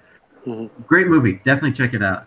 It's crazy to me that this was just sort of swept under the rug. And the two, actually, I don't know how it did. I'm guessing it did poorly. Because it doesn't seem like anyone saw it. Have either of you ever heard of or seen? Have you seen the film Stir of Echoes? Came out in the early 2000s. Okay, no. It was a ghost movie, and I don't want to give spoilers in case you ever decide to see it. But it came out. It had the deep misfortune of coming out at the same time as M. Night Shyamalan's The Sixth Sense did. Oof. Which a ghost movie. Nobody's going to go see it. Yeah, a ghost movie competing with a ghost movie that pretty much is legendary. Yeah, it had the misfortune of that, just bad timing. But that was actually pretty good in and of itself. But you talk about, the reason I mention it is this. You talk about simple effects. There's a scene in there where a girl's being murdered. And she has long fingernails, and she hits the pavement, and she's struggling to get up, and one of her fingernails snaps off. And there's a sound that, I mean, anybody who has seen the movie cringes when they hear it. I still remember it in my head to this day. It was just so powerful. Imagining nails break. It was just like it made me physically sick.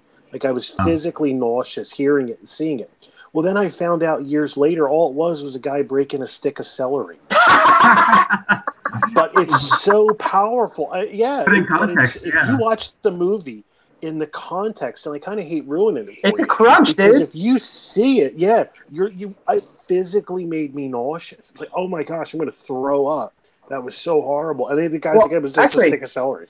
Speaking of practical effects, have either of you yet watched Brawl and Cell Block 99? I've been meaning to. Definitely watch that movie. It's the best movie that came out last year. It takes about it's a 2-hour long movie, but it takes about 90 minutes for the brawl to really start, and it's so worth it. It's so great. It has it's like a mix of like a Tarantino movie with like a Coen Brothers movie. There's so many different. It's like the characters are so nonchalant about their situation, or at least not. Vince Vaughn's character is he's a fucking bruiser, man. Did you know Vince Vaughn is 6'5"? Yeah. Yeah. In this movie, he makes that he's massive. He's fucking gigantic, and he learned actual brawling for the movie, and the fight scenes. Like the camera stays so still for that you watch the punches connect. Like very rare in a movie with a lot of fighting have I seen fight scenes that were like this visually fun to watch, and the brutality of it, man. By the end of the movie, it's like cartoonish how much damage the Vince Vaughn is able to do with just like his fists and his feet, like. Scrapes a dude's face off, dude. Oh my gosh! The movie starts off. He's when he's like the fighting really starts. He like breaks a dude's arm, and he breaks it off in like a way that like the bone sticks out, and like the compound fracture. Yeah, compound fracture. Yeah. Yeah, the camera doesn't move. You watch him like you're like oh. And a subtext of the movie is anti-abortion, because the entire time, like the reason he's doing this brawl is to stop a mafia abortionist from mutilating his baby, but still allowing it to be born. Like it's like wow, it's like this is one of the most evil things. Like you're totally on Vince Vaughn's side, even though he's like brutalizing sometimes people that had nothing to do with him. He's just or like people who didn't necessarily deserve to get what they're getting, but it's like. Yeah, on the crossfire. I don't want anything to get in Vince Vaughn's way. Yeah, doesn't lose a single fight in that movie, and it's just brutal. This is a weird question, but if any of you guys have seen the movie Constantine with Keanu Reeves, was that movie any good? Yeah. I'm going to give a qualified yes, it's good. Okay, and because my qualified answer, I'm going to explain very briefly. Yeah, go ahead. If you look at it as its own film, not as the actual character from the DC universe that it's supposedly based on. Yeah, I didn't even realize its own film. It's good. It's good. If you actually have read the Hellblazer series like I used to, it's awful. But in and of itself, yes, it's a good movie. Okay, because like it's one of those movies that I'd occasionally see, like when someone's flipping through the channels, and I would watch like a scene and say, "Oh, that's neat. He has a cool gun." Although my argument for the best superhero movie, I think the two best superhero movies made were the Spider-Man by Sam Raimi. Yeah, that was a great one. Oh, you're kind of cutting out a little bit, or maybe it's just me. No. Nothing, and it ended up being phenomenal for the budget they had with Donald Logue and Stephen Dorff and Wesley Snipes and Chris Christopherson. Blade. Yeah, you cut out for a bit. What was the movie? Oh, sorry. Blade. Blade was great. Yeah. Yes. I love that movie. I haven't seen that movie in over a decade, but I saw that movie many times when I was a kid. I was blown out of my chair. I expected trash, and Chris Christopherson, Stephen Dorff, Donald Logue, Wesley Snipes, they just crushed it. It was Wesley Snipes did nothing wrong. Cheating on your taxes is good. Yeah, it was. I mean, they crushed it. American hero, and they could have easily turned it into just garbage, and it wasn't. It was just great the whole way through. I got to rewatch it again. It's been so long. Yeah, it really was. One of my favorite things, and this doesn't really spoil anything, but there's this scene where you think the bad guy is going to do the typical bad guy thing and betray his lieutenant, and he totally doesn't. And that's like just one of the refreshing things. It's like, oh shit, no, he didn't. He acknowledges he's a loyal lieutenant, and things move forward. I'm trying to be vague without. Don't worry. Yeah, I don't want to spoil it, but yeah, it's just really good. And there's just so much. And Chris Christopherson is great in it, and there's just enough emotional involvement, but it doesn't get too sappy. It's really well paced. It's not just nonstop action, but it also understands that it is an action movie. Oh, I rave over that. There's sports fights in that movie, so you can't go wrong with that. Yeah. And when the blood comes down from the sprinkler systems in the opening, holy shit! Whoever did that?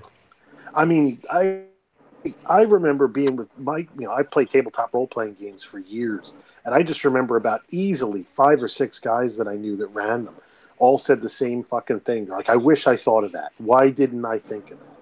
This meatpacking place full of vampires that the sprinklers go off and blood rains down during a rave. That's just incredible. Like, that guy deserves an award just for thinking of it. Just really, really well done. Really well done. I enjoy it. I'm not one of those elitists. I don't give a shit if the movie's an art film or not. Tell me a good story. give me good chemistry between the actors, because that's the difference between a book and a movie. A movie's strength to me is you get to see the chemistry between the people. And if that's what made Clerks a great film. Clerks isn't really that good. But what makes it is, I can't remember the 2 guys' names, but just the chemistry between them. I think it's Jeff Anderson and I forget what his name. The blonde guy and Dante and his buddy, whatever, the 2 of them. Like, the chemistry is just. Yeah, Randall. The chemistry between them is fantastic. It's just really. I mean, it just is fantastic. And that's all I want from a movie: is a good story, good chemistry, and keep it moving. It doesn't have to be car chases. It could be totally just. It could be a movie about the Cold War, and everybody just argues in a boardroom for all I care. But just keep the pace moving, and that's what I want. I'm not an elitist. I'll say something's good if it's good. I don't give a shit. No, Blade, you like that? Yeah, I do. Fuck you. That's a good movie, and I'll sit here and tell you why it's a good movie. So, yeah, that's my attitude toward it. But yeah, Spider-Man by Sam Raimi and then the Blade film, I think, are the 2 best quote-unquote comic book movies that have come out. If somebody wants to fight me IRL, I guess I'll go to it. Maybe you can pick a better one. But those are my 2 choices. Yeah. I remember really liking the first Spider-Man. I remember there being, my memory is blank now, but I remember seeing a lot of very, very good practical effects. I remember the whole character of Spider-Man, what he's supposed to be, is like, it's pretty well realized. I like. I remember the actor's name. Tobey Maguire. There you go. Yeah. I remember him. He was great. Yeah. No complaints. Everyone says the third one sucked. I don't remember anything from the third one. So. I didn't care for the second or the third, so the first one was fine. That was good. I enjoyed it, and I'll give it credit for what it was. Yep. I thought they did a nice job. Mm-hmm. What else do I remember? What other good movies are there? Man, the more I think about it, I realize I'm not that much of a movie guy, even though I took a film studies class.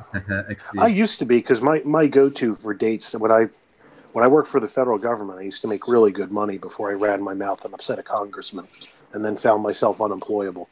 Mm-hmm. So until that happened, I used to make really good money, and my go-to for dates with girls there was kind of a quasi-art house theater a couple miles from my apartment, because I lived in a nice neighborhood. And my go-to would be take girls to this quasi-art house place. Watch French films. Yeah, well, we watch mainstream films, but of a higher caliber. It was just really nice, and so I saw a lot of movies, and I'm into screenwriting. I've written 2 screenplays myself, so I really like it. That's just my thing I'm really interested in. Yeah, that's But that's why I seem to have quite a bit of knowledge about it. Is I've really enjoyed the storytelling. To be perfectly honest, I got into tabletop role playing games because I like the storytelling aspect. Only to find out 20 years later, it's basically just screenwriting with your friends. Mm-hmm. And I was like, shit, why didn't I get into screenwriting in high school and college? I didn't know that was an option. Yeah. Yeah. So that's why I seem to know a fair amount. And two things have been my big interest: screenwriting and music. So those are my big hobbies. What instrument do you play? I play guitar, I play bass, I play drums. So I've been in bands, I've recorded my own album, that kind of thing. So nice. It's just I do it for me. I like it. Yeah, I haven't played in years. My carpal tunnel's so bad from writing, and try writing and playing guitar will kill your wrists over enough time. But I really should start playing again at some point. Yeah, I like it. So I try and keep active, and I try not to use the world to entertain me. That's why I really don't get into a lot of Twitter fights or stuff. I mean, I really do. Credit to Ivan. I really do give you a lot of credit because you have some phenomenal arguments and you argue intelligently and make great points. And even the shit I don't agree with, it's like, wow, you really articulated that extremely well. I just can't do it. My efforts. It's like I do that shit in real life, and where I feel like I can actually have more of an impact or people I care about, rather than randos on the internet. But I do absolutely credit guys like you on to really make good arguments and cogent points. Just to me, I'm 45. It's like I ain't got many days left on the clock. I don't want to argue with randos. So that's it. I'm back. Yeah, I mean, raging on the internet, I used to do it a lot. I'd like to say I know better. But oh yeah, like I said, I'm not putting you guys down. I'm just saying why. I'm just giving my reasons why I don't do it. Honestly, don't argue with people. Just fight them. It's a more direct approach. You know what I mean? I think that's what really scares me about the age in which I live. I'll get going in a minute. I'll let you guys have your chat back. But, that's fine. I think that's really what really saddens me, and frankly, I guess more than a little frightening. I used to be a firebrand. I told you that's one of the reasons I got fired from the government. I wouldn't keep my mouth shut because I was kind of hoping that some flashpoint would have occurred before, people that could be my kids' age. Or I don't have kids. I wish I did, but whatever is what it is, I guess. But I was hoping to fight the battle so my kids wouldn't, and now it's like, no, here it is. I really don't think things are going to get better without a whole pile of corpses. Mm-hmm. I hate to say it. I really do hate to say it, but I don't think things are going to change. Not that I want it. I'll pray for it that it doesn't happen, but I don't. I'm sorry. I don't. I think people are getting far too entrenched, and I think discourse is pretty much dead. I think that's what upsets me most. I think that's what upsets me most about your stuff, Ivan. Is even I was saying when you weren't around, I guess you didn't hear. I really it's not my thing. I wouldn't do it, but I respect that you do fight as well and as cogently as you do. But it's just like I just feel like it's pearls before swine anymore. Like nothing's going to change. It's just going to be blood. That's it. And a lot of these people, you're not going to reach them. You try. They can't even process the arguments that they have in front of them without needing to add up all this other crap that in order to make everything conform to the way that they see the world. They have to project hate on you. They have to project religious absolutism on you. All of this other stuff. They can't deal with anything you say to them at face value. They just presume dishonesty, deceit, disingenuousness. This is why I go out of my way and just put it all out there. Here's my face. Here's where I live. Here's what I do. Here's here's what I'm about, and this is what I believe. And it changes over time. Sure, it's you can convince me of stuff. I've been convinced of everything. That's how I ended up where I am. So, like, if you actually make a good argument, I'm totally probably going to change my mind. But these people aren't capable of proper argumentation. They're just zealots to, Satan.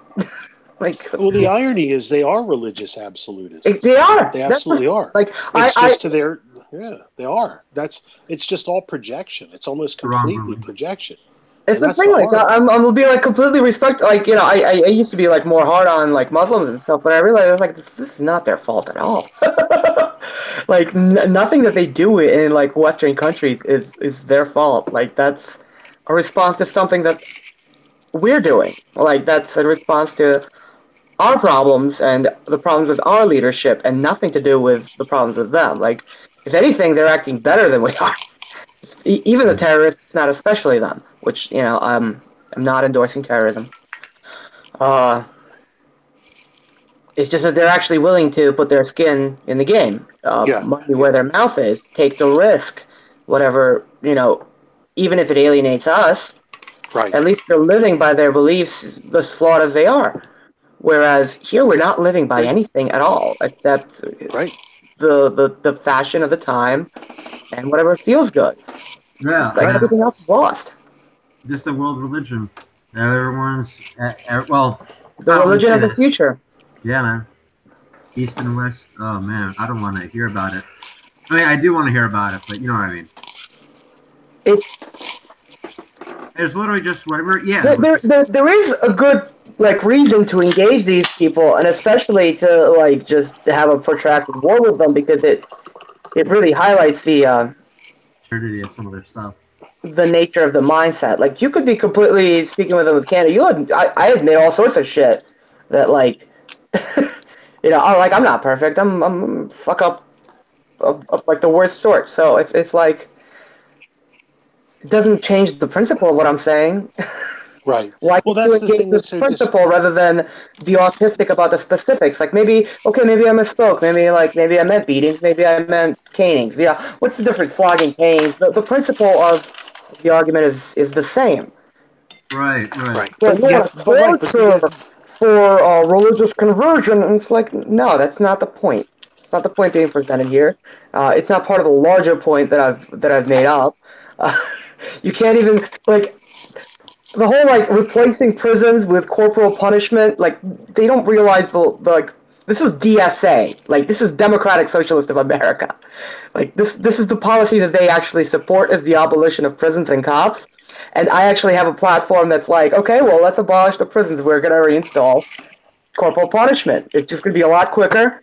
You go to trial, you're found guilty, we beat you, you go back to work. It's like, we're not gonna have a racist system where we have a million black people in jail for 20 years for bullshit. Like, okay, we got caught with weed, we're gonna whack you on your ass 5 times, stream it, put it on TV, embarrass you, and then you can go back to work. I think that's a very fair system. It's a very cheap system. It doesn't cause lasting damage, even if you leave a scar for egregious offenses. That's crazy, because I was talking to a friend earlier. He was like saying word for word what you were saying. Like, why don't we just get rid of bails and you get horsewhipped and you're free to go. That's because that's the common sense solution. If you feel like the prison system is wrong, you have to admit that there still has to be a need for punishment for crime. Right. Otherwise, the system falls apart. The fundamental system of the common law needs to have punishment for crime. It needs to have some sort of recompensation. And a lot of people that commit crimes are poor, and they're not going to be able to pay a fine. So we need to create a way for them to not want to do it again. So making it embarrassing, and therefore necessarily public, and painful, but also without causing lasting damage and being relatively quick to execute. And we're not going to have courts that they get caught up in appeals for 20 years. The docket will get cleared a lot faster. Mm-hmm. And the appeals courts can be used for actually important cases rather than criminal offenses. I mean, usually they don't anyway. A lot of times people settle out of court, but we need to change the settlement system anyway. That one's fucked up. There are people shouldn't really be pleading guilty to crimes they didn't commit, even if they're getting a better deal. Like it doesn't make sense, right? Like we should be punishing people for the crimes they actually do. Plea deals are fucking like it flies in the face of justice. Yeah. We're gonna have need for fewer lawyers if we do this. I mean, it'll be a lot quicker. Where will every girl that got a B+ in high school go if we get rid of lawyers? Isn't that pretty much every girl? An actual lawyer. Isn't that pretty much what they do now? Anybody that gets a B+ in high school becomes a lawyer. Well, I'm trying to go to law school, and I got a B+ in high school, so there you go. Case in point. What's funny is that I got a B+ in high school because I did math to figure out the lowest possible grade I could get on any given class to pass the minimum requirements. So it was like, okay, I don't have to do this homework assignment because I did the requisite work before. I can skip this one. I can skip the next one. In fact, I can skip them for the rest of the year. I'll be fine. It's like you gave me the syllabus. I figured it out. So it's kind of like taking the rules, interpreting them, and then applying them in a way that benefits you. The old it's stacking the deck would be the term that I would use. It's interesting you mention that because I remember for some reason a lot of girls in like middle school and high school they'd always say like when you ask like what do you want to be a girl, they always say lawyer. And I'm like, what? That's so boring. Well, because they think they're going to be this advocate for justice and change and the little guy, and it's like most often you're just going to be defending some dude that knocked over a liquor store. That's real, and I don't mean who is accused of it. I mean who literally did it. That's what you're going to be accused of. That's what you're going to be doing. That's most of your job. And see that's when you end up having to do all these plea deals. It's like, dude, I don't have the time to defend you. Like, maybe your case got fucked up. Maybe they did the paperwork work. But I'm not going to do that shit. I got 20 other clients who also knocked over liquor stores, and I got to get through them. Exactly. And I can't make the money if I actually represent the court. So the whole incentive system is fucked up. Oh yeah. And just like a quick look at it, you can tell it doesn't make sense the way that we do it. Like, well, because the drum that I've banged for a while now is that humans think they're really good at something that they're actually terrible at that. And I'll cut right to the chase. People think they're good at rewarding good behavior and punishing bad. But really, most people suck at that. Most people tend to reward bad behavior and punish good. If you take most people don't realize what they're doing, and they're just acting in a self-serving way. Exactly. So it neither punishes good or rewards evil or the other way around. It's just sort of like reward me and punish whoever you got to punish, as long as it's not me. I'm going to stand by my statement. I do think that people are just bad at the reward punishment. I think they do. They think they're like. My personal favorite is when women. Well, a lot of people they don't like the word punishment at all. They don't want to use it even in. Yeah, it's like the idea of punishment it just pisses them off, and it's sort of like, I was like, sorry, like I'm not gonna throw out 2,000 years of legal tradition because you don't fucking like it. Like we're still gonna have to follow the rules as they are. Just something like in the articles. That the current crop of law students basically don't give a shit about laws. It's like people that should be getting expelled or getting rewarded for all these stupid protests. But it's just. I look at this shit. I'm like, what kind of authority figures do you have for leaders? Like, like if your headmaster doesn't scare the shit out of you, if you're not scared of getting expelled, what's the point? Like that threat should exist. That the discipline should be there. It should be like an army of big brain niggas. But it's not. It's a rabble of fucking educated idiots. No, I think there's a lot of truth to that.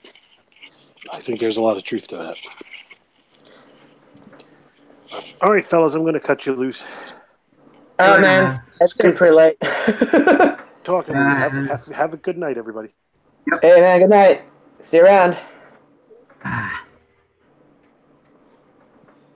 Oh, that was cool. Yeah, he's a great guy. He gave me. Oh, he's still here.